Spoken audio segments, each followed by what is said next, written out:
Hey guys, welcome to Trademanza's YouTube channel. If you guys want to play free stock market games or US market or crypto markets, then you guys can download Trademanza. You guys can download Trademanza from www.trademanza.com or the Play Store. The link to download the app will be in the description.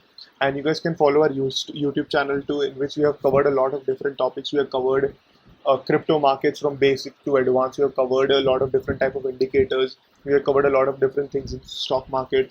So you guys can watch all that to learn a lot about pretty much everything about stock market, US market or crypto markets. And in today's video, we are going to learn a lot more about Russian oligarchs. In the last video, we learned about how this Russia invasion in Ukraine has impacted Formula One, how they kicked out Nikita Mazepin, how there's a team called Haas which kicked out Nikita Mazepin, and how FIA, which is the organizing body of Formula One, how they stopped conducting Formula One in Russia, and what are the different drivers like Max Verstappen or Lewis Hamilton or Sebastian Vettel, and how they told about all these things. So we looked at all those, and we wanted to discuss a lot about these people, these Russian oligarchs, and I have jot down a lot of points, and I want to discuss about these people in this video. This is going to be part one. There is going to be one more part in which we are going to discuss a lot of other things about these Russian oligarchs. But let's get straight into Russian oligarchs. So what is an oligarch? The last video also we learned about oligarch. So it is nothing but a small group of people who have a lot of power in the system. And let's just say that uh, we have a Mukesh Ambani, right? He's worth 85 billion dollars, and even though he is not part of government, he will sort of have an impact. Let's just say, obviously, this might not happen. Like I'm just assuming, I'm giving an example. Mukesh Ambani might not do this, but let's just say he wants to have a flat, or he wants to start a company in Navi Mumbai, right? He wants to then, even though he is not in Navi Mumbai, he's not part of Navi Mumbai administration, he can sort of bribe people and then get a land where he can, for a cheap price or an expensive price, whatever, he can get a land even though the government does not want to give that area, and he can start his company. So an oligarch is nothing but a person, an individual who has a lot of money, who, and even though they are not part of the government, they have a lot of power in their hand. Basically, the rich sort of people. In recent years, the word oligarch has taken a more specific meaning when it relates to Russia, referring to a group of Russian business people and officials who gained wealth and power in the years following the collapse of Soviet Union. So, when literal meaning of Russian oligarch is people who are Russian business people who are very rich, who gained a lot of wealth in when Soviet Union collapsed. So, in the starting, Russia was very big. It was USSR. It was called Soviet Union also, and in 1990s that Soviet Union got divided into a lot of different countries, small countries.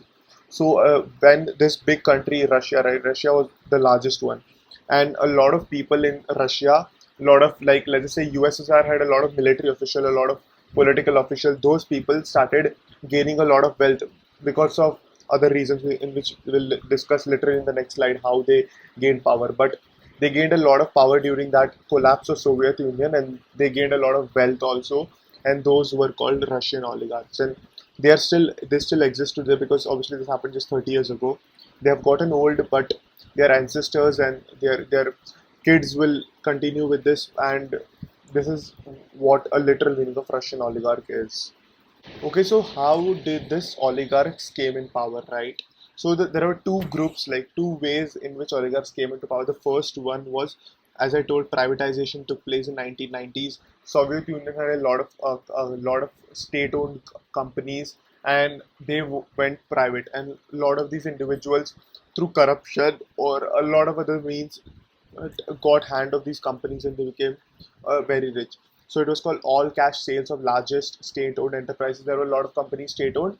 They went private, and a lot of these individuals bought those companies. Significant corruption took place. It happens in India even now, right?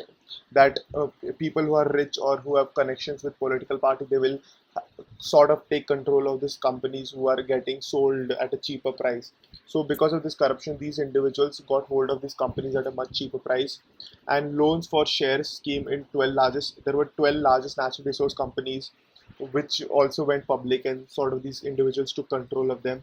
And government gave out loans to shore up federal budget.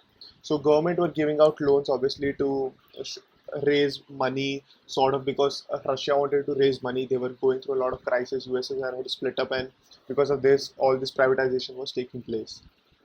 Now, what happened was that this loans for shares. So we'll discuss a lot about this right now, a little bit in detail.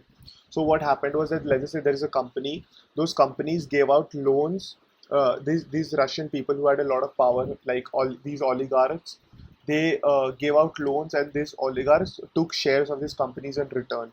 And then these companies had money to repay the loan, but they still defaulted because of this significant corruption.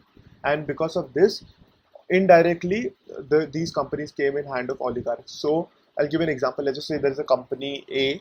Company A gives out loan to me, and in return I take shares of this company. And obviously, when A gets money, the company A is supposed to return money, but they intentionally defaulted so that I take these shares at a much cheaper price. So the government intentionally default on its loan, allowing its creditors, the oligarch, to be in action. And some of the companies in which this happened is Yukos, Lukoil, Norilsk Nickel, and these are some of the companies. Now, the second way, this was the first way in which 1990s mein privatization happened and all these companies get in power. The second way is Putin came in power in 2000, and he released a lot of state contracts. Like this happens even now. Like someone, let's just say there's a big IAS officer, and a lot of contractors will give them money, a lot of gifts or XYZ, and in return, though these collectors or these IAS people will give them contracts in return. So this is what Putin did. These people gave out money to Putin, helped Putin in a lot of different ways, and Putin gave out contracts, and they were big contracts. And some of the sectors like infrastructure, we have defense, healthcare, and these contractors or these oligarchs took a lot of money. Let's just say the work is supposed to be done in 100 rupees, they took out 150 rupees or 200 rupees. And these, a lot of Russian oligarchs owed a lot of fortune to Putin, because of Putin they got a lot of power and money. Okay, so now we'll look at how these Russian oligarchs have helped Russia time and time. So in 2014, the Russian bank FCRB lent around 9.4 million euros to a populist anti-EU party of Marine Le Pen in France, creating a political debt to Russia. So we all know that Russia does not like EU. They don't like European Union. They don't want Ukraine to join EU, and that is one of the reasons why they have invaded EU. So they raised and they gave money to this political party, an anti-EU party in France.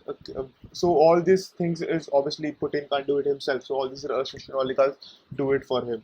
And in 2016, Lukoil, Russia's second largest oil company, paid a 1.4 million government fine for Martin Nejdy, a key advisor to Czech president in 2016, which allowed Nejdy to keep his influential position. This helped Czech President Milo Zeman, one of Kremlin's most ardent sympathizer among European leaders. So a lot of these European countries, don't like Russia. They don't like, and what they did is that this company Lukoil gave a paid fine for this gentleman, Martin, who is a key advisor to the president of Czech Republic, and because of this, Czech Republic is one of the most sympathizer of Russia. Kremlin is nothing but Russia.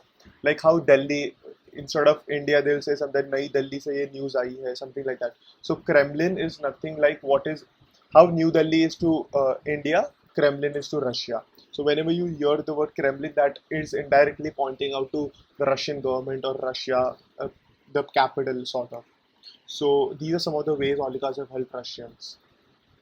Now, oligarch versus Putin has also happened, and what happened is that in the 1990s, the oligarch had an upper hand with the Russian government, and they could even dictate policy. Obviously, as I told, rich people let's just say that they want a specific area or they don't like a specific rule, they can use their money, influence, and they can just change it. And they used to do a lot of that in 1990s under Yeltsin, the previous president of Russia. But Putin does not like it, so he proposed a deal that the oligarchs would stay out of politics and Kremlin would stay out of their business and leave their illegitimate gains alone. So Russia knows that these oligarchs have wealth which is not legitimate. It's corruption. It's through corruption, but they will stay out of it, and these oligarchs will stay out of Russian politics. So this was the whole fiasco which happened in 2000s, and now they're completely different. The oligarchs don't interfere. In fact, many oligarchs are big friends of Putin, and they don't interfere with the politics, and Russia and Putin don't interfere with their wealth. Well, thank you so much, guys, for watching this video. In the next video, we'll understand a lot more about it, how Russian oligarchs have been getting banned from America, and a lot of other things, how other countries are getting them down. And if you guys like this video, then follow our Instagram channel, our YouTube channel. We post a lot of these videos, and as I told, you can watch a lot of content about crypto, US, and Indian stock market for free. You guys can play free stock market games. The link for everything will be in the description.